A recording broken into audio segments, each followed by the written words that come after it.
શું દાંત કાઢો છો? મને તો ગુસ્સો આવે છે તમારી ઉપર. મારી ઉપર શું લેવા ગુસ્સો આવે? તે કીધું તું કે રવિવારે લગન છે તો હું તને લઈને ગયો. અરે મેં કંકોત્રીમાં જોયું ને તો મેં રવિવાર જોયું, અને તમે કંકોત્રી વાંચી તો શું જોયું તું? મેં એટલું જોયું તું કે આ પાર્ટી પ્લોટ છે ને આટલા વાગે જમણવાર છે, બીજું કઈ મેં નતું જોયું. મારે એકલીનો વાંક નહીં, તમારો વાંક છે. તમારે જોવું જોઈએ કે કઈ તારીખે છે. ભાઈ દરેક માણસના ઘેર કંકોત્રી આવે ને એટલે એ લોકો ખાલી એટલું જ જોવે કે જમણવાર ક્યારે છે, કેટલા વાગે છે, કઈ જગ્યાએ છે, બીજું કઈ ના જુઓ કોઈ. ખાવા સિવાય બીજો કોઈ ધંધો છે? અને ત્યાં ખબર છે કે બીજાના લગ્ન છે તોય ડીશ લઈને તમે બેહી ગયા હતા. તો શું તું અત્યારે આવીને જમવાનું બનાવત રાતે? હું શું લેવા બનાવું? અને તમારે જોવું જોઈએ કે આ રવિવાર લગ્ન નહીં, આવતા રવિવાર લગ્ન છે.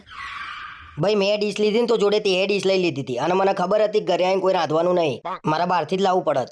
અને ખોટો ખર્ચો કરું એના કરતા ત્યાં મફતમાં ના ખાઈ લઉં. મફતનું ખાવાની તો તમને બહુ મજા આવી હશે નહીં? શરમ ના આવી?